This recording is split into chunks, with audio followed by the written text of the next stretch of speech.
22 new cases overnight, 12 of them linked, 10 still under investigation. 7 of the 22 in quarantine during their entire infectious period. At least 7 infectious in the community, the balance still under investigation. From a hospital front, we have 10 currently hospitalised and 3 in intensive care, all requiring ventilation. On the testing front, 3,710 tests yesterday, so a very high number. We thank everyone for coming forward to get tested. It continues to give us good surveillance on where the virus is in our community. And the news on that is it circulates amongst the unvaccinated very strongly. If you have any symptoms, it is essential that you get tested as soon as possible. If you delay getting tested, every day has a big impact, not just on the number of other people that you can be infecting at that time, but also every day you delay being tested has a big impact on how you as a patient can be treated, especially if you're not vaccinated. The longer you wait to get tested and diagnosed, the less available treatments there are for you. There are some COVID-19 treatments that need to be administered within 5 days of an individual experiencing symptoms in order for them to be fully effective. Therefore, getting tested as soon as you experience symptoms ensures the treatment team has more options for your care. On vaccination, we continue to vaccinate thousands of people each day. We have about 45,000 first doses still to go and 145,000 second doses still to do.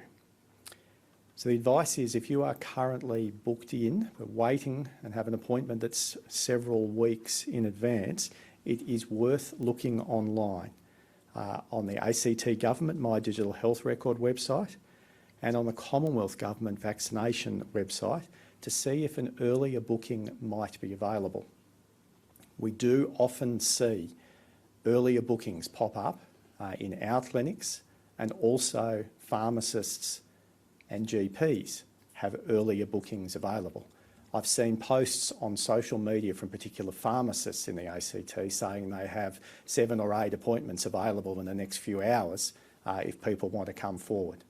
So I'd strongly advise anyone who has either yet to get vaccinated or has a booking that is weeks in advance to look around. It is highly likely that you will get an earlier appointment.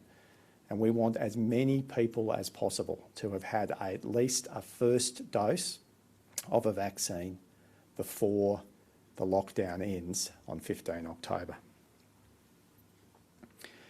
Yesterday, Treasurer Josh Frydenberg and I spoke further about an extension of ACT COVID-19 business support grants. And I'm pleased to say that Treasurer Frydenberg and I have reached in principle agreement, and I thank Josh very much for his engagement in working through the fine detail. We'll continue just to finalise that fine detail today with a joint announcement expected tomorrow.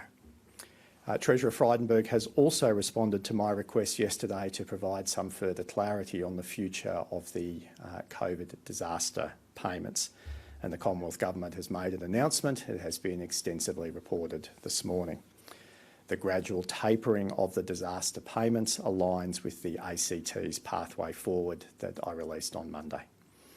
So for those who've joined late, a quick summary, recap: 22 new cases, 12 of them linked, 10 still under investigation. Only 7 of the 22 in quarantine during their entire infectious period. And one of the factors that is driving this is people not coming forward to get tested as soon as they have symptoms. And I repeat that reminder that in delaying getting tested, not only are you infectious in the community for longer, but you're also impacting on the available treatments for you. And COVID is a terrible disease. I've not met anyone who's had it who says that they want it or that it was a pleasant experience. So please come forward for testing as soon as you have symptoms. That helps protect you and the community. 7 were entirely infectious in their time, and that's not great, of today's 22. 10 currently hospitalised and 3 people in intensive care, all requiring ventilation. And we again thank the wonderful teams in the intensive care units, all of the staff who are working so hard to provide such high quality care to those individuals, and our thoughts are again with the family and friends of those people.